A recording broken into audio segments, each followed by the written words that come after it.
7장. 이일 후에 바사왕 아닥사스다가 왕위에 있을 때에 에스라라 하는 자가 있으니라. 그는 스라야의 아들이요 아사랴의 손자요 hil기야의 증손이요 살룸의 현손이요 사독의 5대 손이요 아이두의 6대 손이요 아마랴의 7대 손이요 아사랴의 8대 손이요 무라요의 9대 손이요 스라히야의 10대 손이요 우시엘의 11대 손이요 붓기의 12대 손이요 아비수아의 13대 손이요 비누아스의 14대 손이요 엘르아살의 15대 손이요 대제사장 아론의 16대 손이라. 이 에스라가 바벨론에서 올라왔으니 그는 이스라엘의 하나님 여호와께서 주신 모세의 율법에 익숙한 학자로서 그의 하나님 여호와의 도우심을 입음으로 왕에게 구하는 것은 다 받는 자이더니 아닥사스다 왕 제7년에 이스라엘 자손과 제사장들과 레위 사람들과 노래하는 자들과 문지기들과 느디딤 사람들 중에 몇 사람이 예루살렘으로 올라올 때에 이 에스라가 올라왔으니 왕의 제7년 5째 달이라. 첫째 달 초하루에 바벨론에서 길을 떠났고 하나님의 선한 손에 도우심을 입어 5째 달 초하루에 예루살렘에 이르니라. 에스라가 여호와의 율법을 연구하여 준행하며 율례와 규례를 이스라엘에게 가르치기로 결심하였었더라. 여호와의 계명의 말씀과 이스라엘에게 주신 율례 학자요 학자 겸 제사장인 에스라에게 아닥사스다 왕이 내린 조서의 초본은 아래와 같으니라. 모든 왕의 왕 아닥사스다는 하늘의 하나님의 율법의 완전한 학자 겸 제사장 에스라에게 조서를 내리노니 우리나라에 있는 이스라엘 백성과 그들 제사장들과 레위 사람들 중에 예루살렘으로 올라갈 뜻이 있는 자는 누구든지 너와 함께 갈지어다.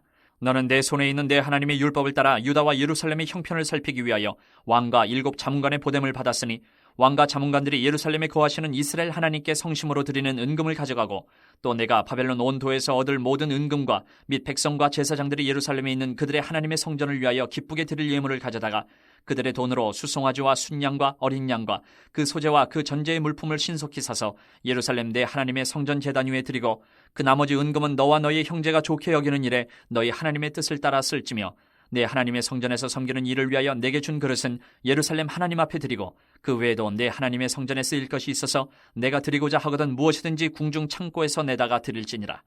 나 곧 아닥사스다 왕이 유브라데 강 건너편 모든 창고지기에게 조서를 내려 이르기를 하늘의 하나님의 율법 학자 겸 제사장 에스라가 물은 너희에게 구하는 것을 신속히 시행하되 은은 100달란트까지 밀은 100고르까지 포도주는 100밭까지 기름도 100밭까지 하고 소금은 정령 없이 하라. 무릇 하늘의 하나님의 전을 위하여 하늘의 하나님이 명령하신 것은 삼가 행하라. 어찌하여 진노가 왕과 왕자의 날에 임하게 하랴. 내가 너에게 이르노니 제사장들이나 레위 사람들이나 노래하는 자들이나 문지기들이나 느디딤 사람들이나 혹 하나님의 성전에서 일하는 자들에게 조공과 관세와 통행세를 받는 것이 옳지 않으니라 하였노라. 에스라여, 너는 내 손에 있는 내 하나님의 지혜를 따라 내 하나님의 율법을 아는 자를 법관과 재판관을 삼아 강 건너편 모든 백성을 재판하게 하고 그중 알지 못하는 자는 너희가 가르치라. 물은 내 하나님의 명령과 왕의 명령을 준행하지 아니하는 자는 속히 그 죄를 정하여 혹 죽이거나 귀양 보내거나 가산을 몰수하거나 옥에 가둘지니라 하였더라. 우리 조상들의 하나님 여호와를 송축할지로다. 그가 왕의 마음에 예루살렘 여호와의 성전을 아름답게 할 뜻을 두시고 또 나로 왕과 그의 보좌관들 앞과 왕의 권세 있는 모든 방백의 앞에서 은혜를 얻게 하셨도다. 내 하나님 여호와의 손이 내 위에 있으므로 내가 힘을 얻어 이스라엘 중에 우두머리들을 모아 나와 함께 올라오게 하였노라. 8장. 아닥사스다 왕이 왕위에 있을 때에 나와 함께 바벨론에서 올라온 족장들과 그들의 계보는 이러하니라. 비느하스 자손 중에서는 게르솜이요 이다말 자손 중에서는 다니엘이요 다윗 자손 중에서는 핫두스요 스가냐 자손 곧 바로스 자손 중에서는 스가랴니 그와 함께 족보에 기록된 남자가 150명이요 반 모함 자손 중에서는 스라이아의 아들 엘여호에네니 그와 함께 있는 남자가 200명이요 스가냐 자손 중에서는 야하시엘의 아들이니 그와 함께 있는 남자가 300명이요 아딘 자손 중에서는 요나단의 아들 에벳이니 그와 함께 있는 남자가 50명이요 엘람 자손 중에서는 아달리아의 아들 여사야니 그와 함께 있는 남자가 70명이요 스바랴 자손 중에서는 미가엘의 아들 스바랴니 그와 함께 있는 남자가 80명이요 요압 자손 중에서는 여히엘의 아들 오바다니 그와 함께 있는 남자가 218명이요 슬로미 자손 중에서는 유시바의 아들이니 그와 함께 있는 남자가 160명이요 베베 자손 중에서는 베베의 아들 스가랴니 그와 함께 있는 남자가 28명이요 아스가 자손 중에서는 학가단의 아들 요하나니니 그와 함께 있는 남자가 110명이요 아도니감 자손 중에 나중된 자의 이름은 엘리벨렉과 여우엘과 스마야니 그와 함께 있는 남자가 60명이요 비그의 자손 중에서는 우데와 사부시니 그와 함께 있는 남자가 70명이었느니라. 내가 무리를 아하와로 흐르는 강가에 모으고 거기서 3일 동안 장막에 머물며 백성과 제사장들을 살핀즉 그 중에 레위 자손이 한 사람도 없는지라. 이에 모든 족장 곧 엘리에셀과 아리엘과 스마야와 엘라단과 야립과 엘라단과 나단과 스가랴와 무슬람을 부르고 또 명철한 사람 요아립과 엘라단을 불러 가시비아 지방으로 보내어 그곳 족장 이또에게 나아가게 하고 이또와 그의 형제 곧 가시비아 지방에 사는 느디님 사람들에게 할 말을 일러주고 우리 하나님의 성전을 위하여 섬길 자를 데리고 오라 하였더니 우리 하나님의 선한 손에 도우심을 입고 그들이 이스라엘의 손자 레위의 아들 말리의 자손 중에서 한 명철한 사람을 데려오고 또 세레바와 그의 아들들과 형제 18명과 하샤바와 무라리 자손 중 여사야와 그의 형제와 그의 아들들 20명을 데려오고 다윗과 방백들이 레위 사람들을 섬기라고 준 느리님 사람 중 성전 일꾼은 220명이었는데 그들은 모두 지명받은 이들이었더라. 그때 내가 아하와 강가에서 금식을 선포하고 우리 하나님 앞에서 스스로 겸비하여 우리와 우리 어린아이와 모든 소유를 위하여 평탄한 길을 그에게 간구하였으니 이는 우리가 전에 왕에게 아뢰기를 우리 하나님의 손은 자기를 찾는 모든 자에게 선을 베푸시고 자기를 배반하는 모든 자에게는 권능과 진노를 내리신다 하였으므로 길에서 적군을 맞고 우리를 도울 보병과 마병을 왕에게 구하기를 부끄러워하였습니다. 그러므로 우리가 이를 위하여 금식하며 우리 하나님께 간구하였더니 그의 응낙하심을 입었느니라. 그때 내가 제사장의 우두머리들 중 12명 곧 세레비아와 하사랴와 그의 형제 10명을 따로 세우고 그들에게 왕과 모사들과 방백들과 또 그곳에 있는 이스라엘 무리가 우리 하나님의 성전을 위하여 드린 은과 금과 그릇들을 달아서 주었으니 내가 달아서 그들 손에 준 것은 은이 650달란트요 은그릇이 100달란트요 금이 100달란트며 또 금잔이 20개라. 그 무게는 1000다리기요 또 아름답고 빛나 금같이 보배로운 놋그릇이 2개라. 내가 그들에게 이르되 너희는 여호와께 거룩한 자요 이 그릇들도 거룩하고 그 은과 금은 너희 조상들의 하나님 여호와께 즐거이 드린 예물이니 너희는 예루살렘 여호와의 성전 골방에 이르러 제사장들과 레위 사람의 우두머리들과 이스라엘의 족장들 앞에서 이 그릇을 달기까지 삼가 지키라.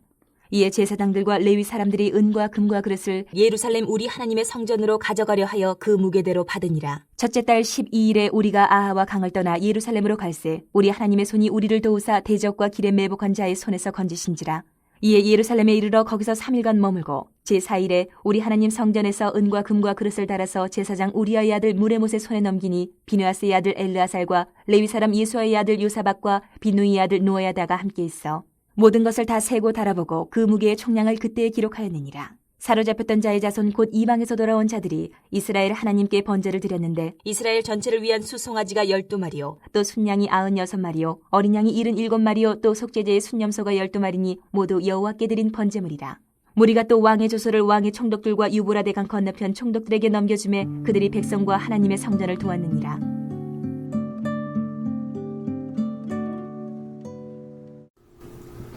에스라서 후반부 즉 7장에서 10장까지는 이스라엘 백성들의 두 번째 귀한 이야기로 시작합니다.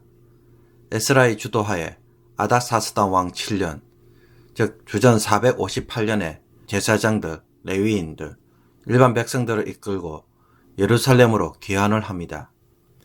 1장에서 6장까지의 전반부가 스룹바벨 중심의 성전 재건에 초점을 두었다면 후반부는 에스라 중심의 이스라엘 공동체 재건에 초점을 다룹니다.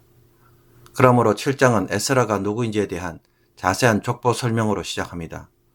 족보를 통해 에스라는 스라야의 아들 아사랴의 손자 사독의 오대손으로서 정통한 제사장 가문의 사람인 것을 보여주며 6절에서는 모세의 율법에 익숙한 학자로 소개합니다. 학자로 번역된 쇼페르는 서기관을 의미하지만 바벨론 포로기에 생긴 새로운 직업으로 율법을 기록하고 연구하는 사람을 가리킵니다. 그리고 페르시아 시대의 소페르는 유대인 업무를 전담하는 장관과 같은 위치로서 그가 높은 위치에 있었음을 보여주는 단어이기도 합니다. 그는 아닥사스다 왕의 신뢰를 받았으며 하나님의 도우심으로 아닥사스다 왕 7년 첫째 날 초하루에 2차 귀환을 주도하여 다섯째 달 초하루에 예루살렘에 도착합니다. 여기서 첫째 달에 떠났다는 것은 6월절이 있는 정월에 바벨론에서 출발한 것으로 이는 새로운 출애굽을 상징한다고 볼 수 있습니다. 4개월 동안 1500km나 되는 위험하고 먼 거리를 하나님의 선한 손의 도우심으로 도착합니다. 에스라가 이처럼 하나님의 도우심을 입은 이유에 대해 10절은 에스라가 율법을 연구하고 준행하여 율례와 규례를 가르치기로 결심했기 때문이라고 말합니다. 하나님은 이런 에스라를 통해 이스라엘 공동체의 재건을 세우고자 했고 이것은 귀한 공동체 회복에 있어서 율법이 매우 중요한 역할을 차지할 것을 보여줍니다. 아닥사스다 왕은 조서를 내려 에스라로 하여금 백성을 이끌고 예루살렘으로 갈 것을 허락해 줍니다. 이것은 에스라가 개인적으로 귀환하는 것이 아니라 에스라의 청원에 의해 이루어진 귀환임을 보여주며 에스라가 성전 예배 회복과 유다의 질서와 행정을 감당할 책임을 가지고 가는 자임을 보여줍니다. 에스라에 대해 하늘의 하나님의 율법의 완전한 학자 겸 제사장 에스라라고 한 것을 보아 이것은 그에 대한 공식 직함이었을 것입니다. 아닥사스다 왕이 에스라에게 위임한 임무는 첫째, 왕과 7 자문관의 허락하에 율법을 따라 유다와 예루살렘의 형편을 살피고, 둘째, 그들이 하나님께 드린 예물과 바벨론에 거주하는 백성들과 제사장들이 드린 예물을 가져가서 하나님의 뜻에 따라 자유롭게 예루살렘 성전에서 제단 위에 드리도록 합니다. 셋째는 성전 유지와 관련된 지원 약속입니다. 왕은 성전 예배에 사용될 그릇을 내어주고 성전에 필요한 것이 있으면 궁중 창고에서 가져가도록 하므로 국고에서 지원할 것을 약속합니다. 넷째는 유브라데 강 건너편의 관리들로 하여금 필요한 물품을 공급받도록 하여 100달란트, 밀 100고르, 포도주 100밭, 기름 100밭, 그리고 많은 양의 소금을 취할 수 있게 하였습니다. 당시 강 서편 지역의 1년 세금이 350달란트인 것을 고려한다면 이것은 성전 예물과 성전 유지 비용까지 페르시아 국고에서 지원해 주는 것으로 엄청난 액수의 지원금임을 알 수 있습니다. 아닥사스다 왕은 예루살렘에서 예배를 통해 하나님의 축복이 왕실과 제국에 임하기를 바라며 성전 종사자들에게 세금을 면하여 주고 에스라에게는 법관과 재판관을 임명하여 율법으로 유다 지역에 사는 사람들에게 공의를 가르치도록 합니다.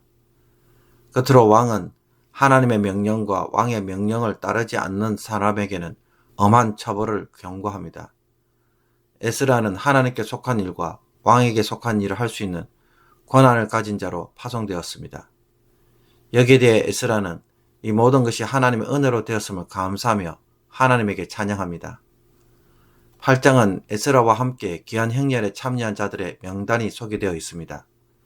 제사장들과 다윗 왕가의 자손들 및 일반 백성들의 총수는 1514명이었으며 이때 레위 자손이 한 사람도 없어서 아하와 강가에서 에스라는 족장들과 명찰한 사람 요아립과 엘라단을 보내 레위인과 성전의 일꾼들을 불러 모아 무리에 합류시킵니다.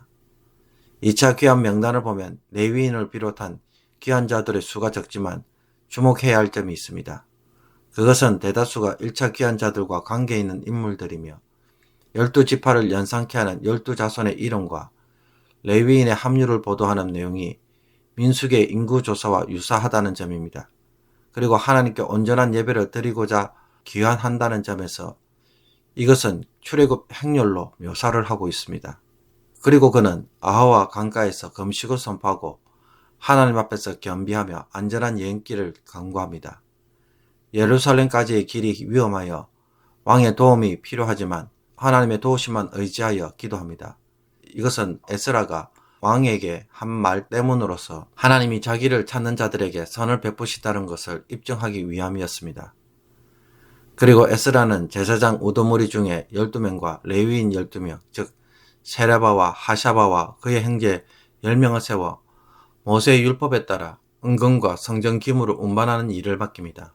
특히 이들이 운반할 기중품은 페르시아 왕실과 바벨론에 남아있던 백성들로부터 받은 것으로 은 650달란트, 은그릇 100달란트, 금 100달란트, 은잔 20개, 녹그릇 2개로 수백만 달러에 해당하는 가치의 물건들이었습니다.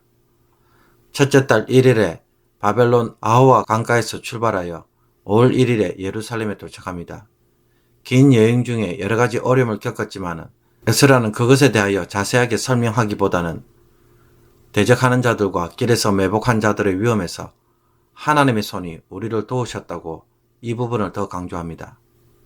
예루살렘에 도착한 후 3일간 휴식을 취하고 에스라는 바벨론에서 가져온 물건들을 달아서 운반을 맡긴 제사장들과 레위인들의 책임이 완수되었는지 확인합니다.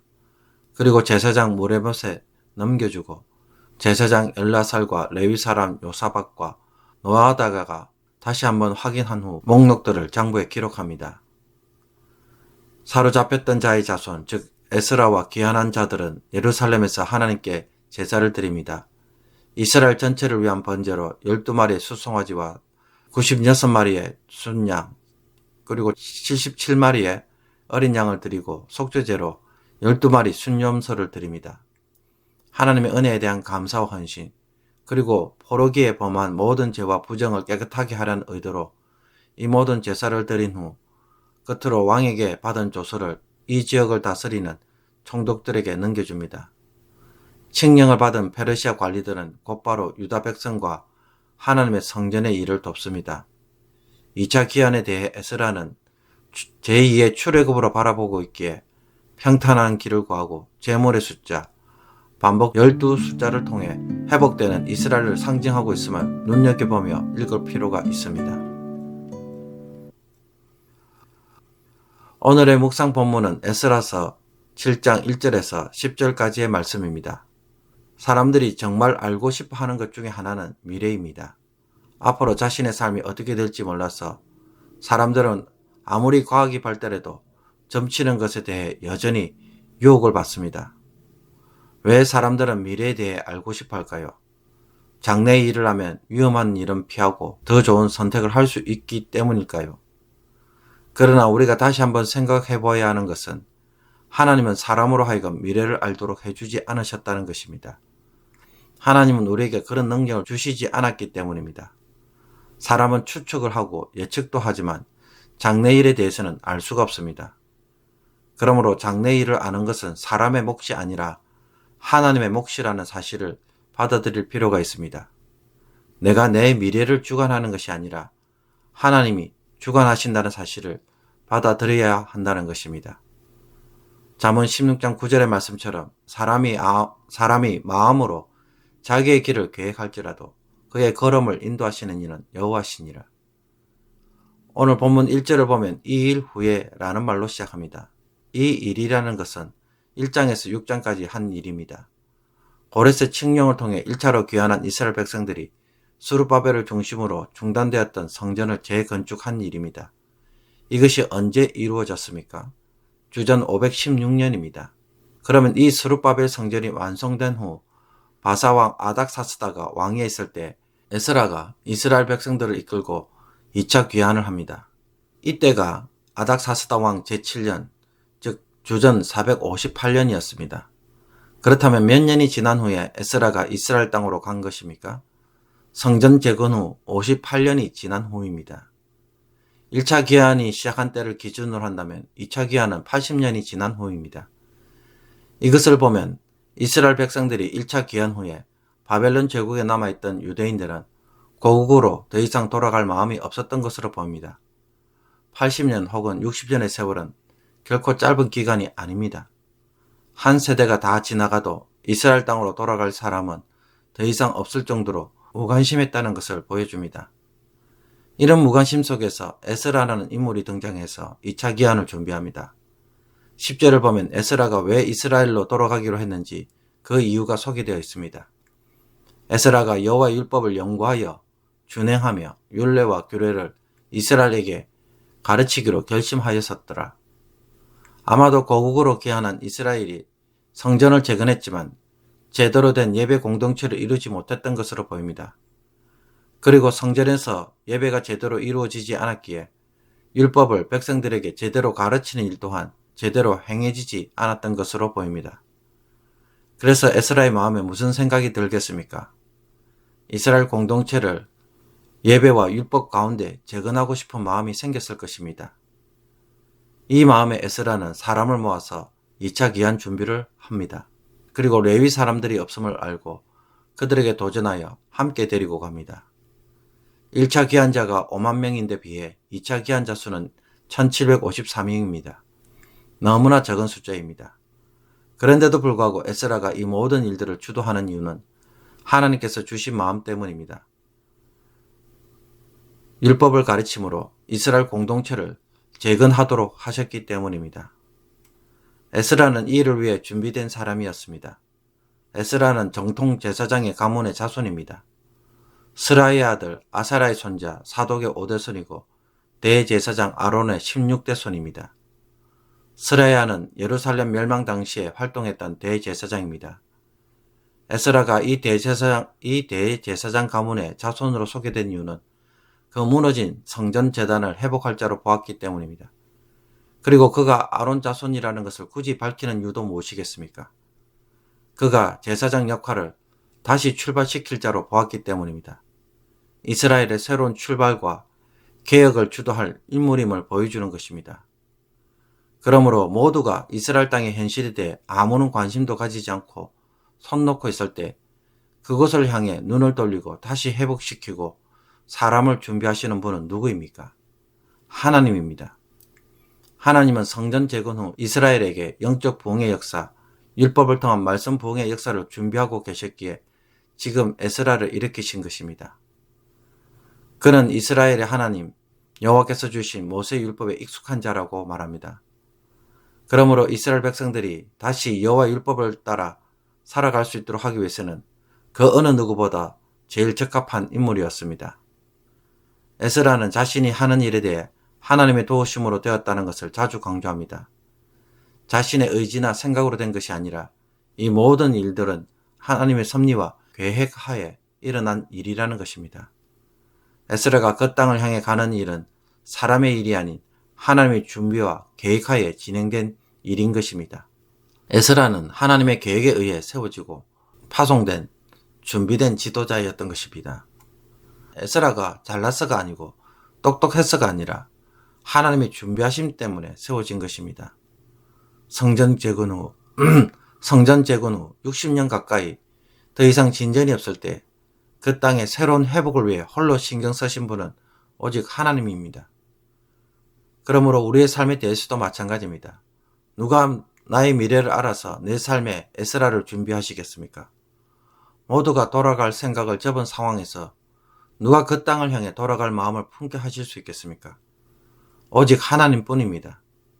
그러므로 하나님만이 나의 삶을 준비하시고 이끄시는 분이십니다.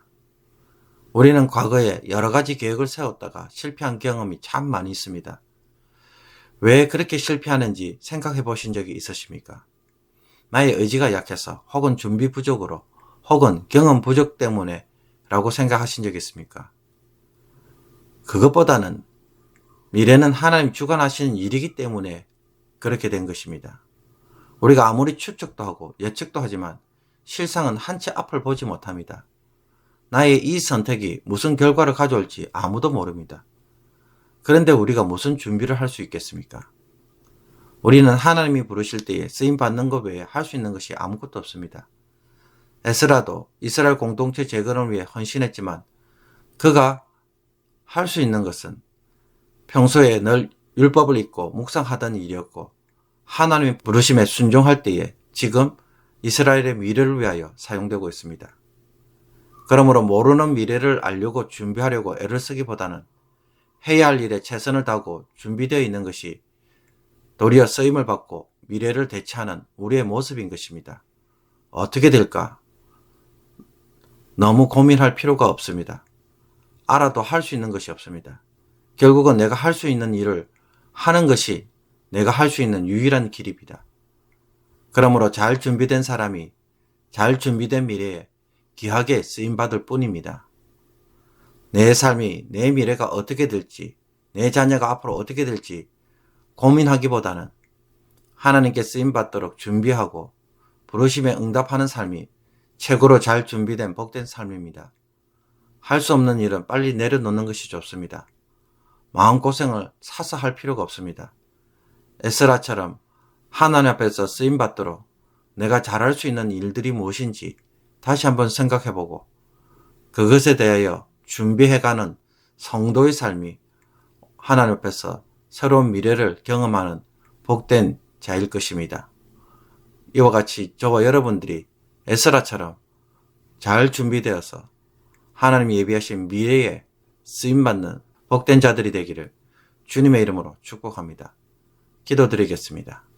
하나님 아버지, 수없는 문제들로 인해 어떻게 대처해야 할지 몰라서 두려움에 빠질 때가 많습니다. 우리의 잘못된 선택으로 잘못된 미래를 경험할까 고민될 때마다 미래를 주관하시는 하나님에게 기꺼이 맡기는 저희들이 되게 하여 주옵소서. 나의 미래가 하나님 손에 있기에 하나님의 부르심과 맡기신 일에 순종하는 것이 우리의 본분이며 해야 할 일을 말씀을 통하여 깨닫고 믿는 자들이 되게 하여 주옵소서. 이것부터 순종하게 하여 주옵소서. 쓰임받는 자로 자신의 삶을 준비하게 하여 주옵소서. 기도할 때, 말씀으로 다듬어질 때, 고난 중에서 순종하는 법을 배울 때 하나님이 새로운 미래로 인도하시는 것을 경험하게 하여 주옵소서. 나의 미래를 하나님이 주도하시는 것을 보게 하심으로 이제는 두려움이 아닌 신뢰로 나가는 자가 되게 하여 주옵소서. 오늘도 모든 두려움과 근심에서 자유하는 심령으로 살아가게 하여 주셔서 감사와 찬양과 기쁨으로 살아가는 복된 날 되게 하여 주옵소서. 이 모든 것 우리 주 예수 그리스도의 이름으로 기도하옵나이다. 아멘.